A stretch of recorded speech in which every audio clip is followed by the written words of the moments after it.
This is Hidden Killers Week in Review. A look back at the most prolific stories of the week. Every day is just one heartbeat away from a headline. This is Hidden Killers with Tony Brueski, featuring retired FBI Special Agent Jennifer Coffindaffer. The way that it's going to be painted right now, they're really only kind of it's like everything's in color to us. They're getting a black and white version of it. And that's what the jury's going to see. And suddenly they'll walk out of that courtroom afterwards, whatever decision they make, and go, oh, holy shit, the world's in HD and color. And like, well, I was seeing this fuzzy black and white version of it. No wonder I didn't see most of the case. I mean, it just completely sets him up for, a lot of appeals on this, which I'm sure would be granted, judging by how crooked this whole thing has been.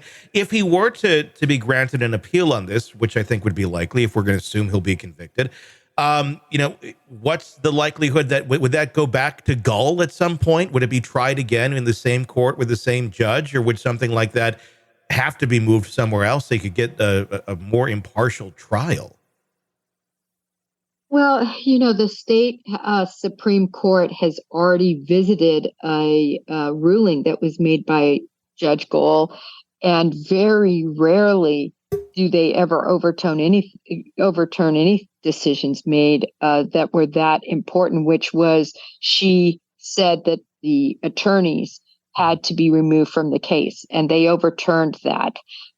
So they, I believe, are following this and watching this very closely. In any realm, whether it's law enforcement or judges or prosecutors, they all know each other. Mm-hmm. It's a very small circle. And, they certainly don't like to slap the hands of another judge. Mm-hmm. I just have to believe they're going to be watching this very closely. Will it go back to her? I don't know. I mean, of course, we're getting way ahead of ourselves. I know, but you always have to kind of think, 10 miles down the road on this case. Yeah, this case, and Tony, what's really disappointing, and normally I am not one for cameras in the courtroom. I don't want cameras in the courtroom. I like how they did Armstrong's case, the woman who murdered the bicyclist who was having an affair with her lover.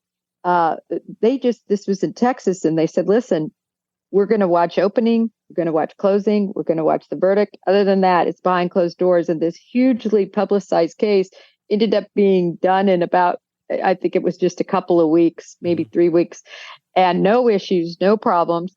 I understand that case was very cut and dried compared to something like this. But recall, in Delphi, they've only put 2 weeks, I think, on the calendar for the whole case. Yeah. That told me a lot.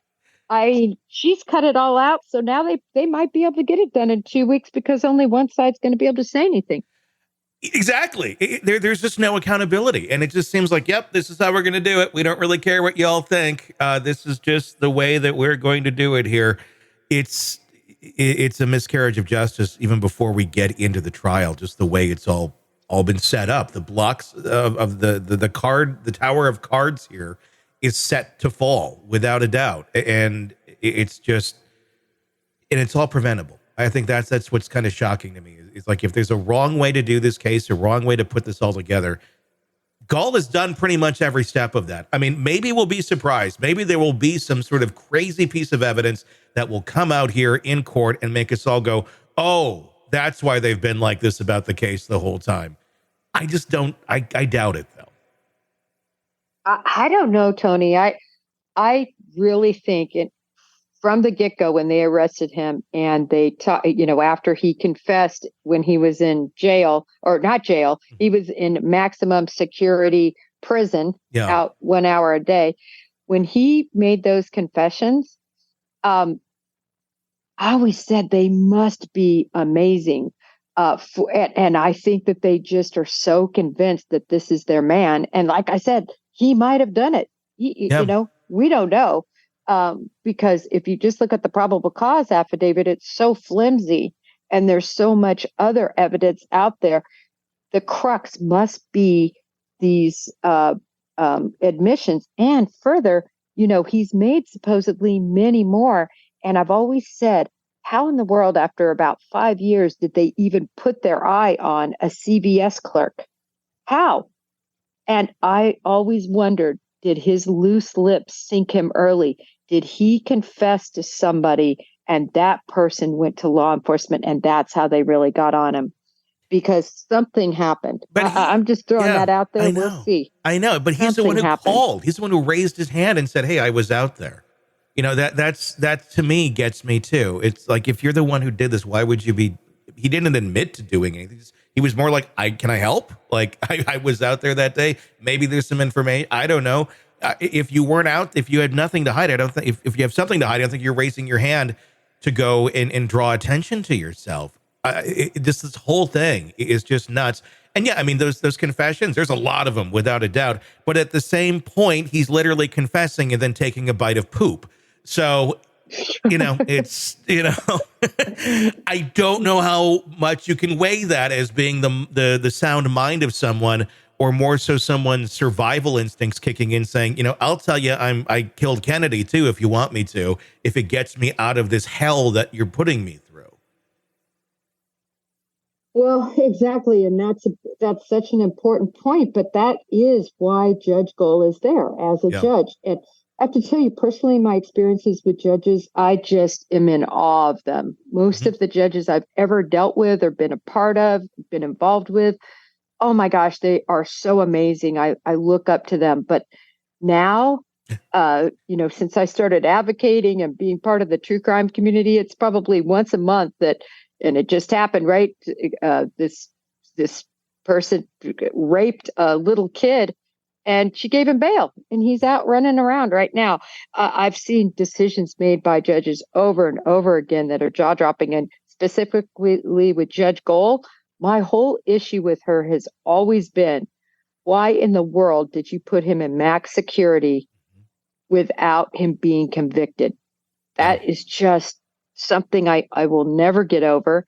And then secondarily to that, how could you take away his defense attorneys? It was overturned, but those were the two red flags that I was like, what is going on here? Yeah. It seems like it's another country we're talking about when we're talking about this case, where it's like, oh, that's just how they do things there. This is not this is America. This is not how we do things here. But apparently in Judge Gold's jurisdiction, it is. And I would not want to be tried for any crime there, because I don't think it's going to turn out too well for anybody when they already seem to have the narrative lined up. It's a disturbing one. Well, and we're not going to be able to watch it, Tony. Exactly. Back to that point I was making with cameras. You know, I'm not a big person on cameras, but man, do I want to see this trial. Yeah. I tell you, it makes me want to just take off 2 weeks of my life and world and go there and watch. I'm not going to do that. I can't do that. But boy, for those people who are doing that, you know, hopefully we get some real facts as to what's happening from the reporting that happens in that courtroom. Yeah, it's going to be fascinating. I know we got somebody that's going to be on the ground at the case every day. So it will be very fascinating. All right, true crime addicts, let's cut the crap. You're knee-deep in the gory details of your favorite podcast when suddenly a commercial hits like a bad meal. Seriously? You deserve better. Upgrade to True Crime Today Premium Plus on Apple Podcasts, where you can binge without those annoying ads. Plus, get extended interviews that go deeper into the darkness and early access to episodes so you can be the first to know. It's like trading up from fast food to fine dining, but with more blood. So, go ahead. Search for True Crime Today Premium Plus on Apple Podcasts. Subscribe and feast on the good stuff.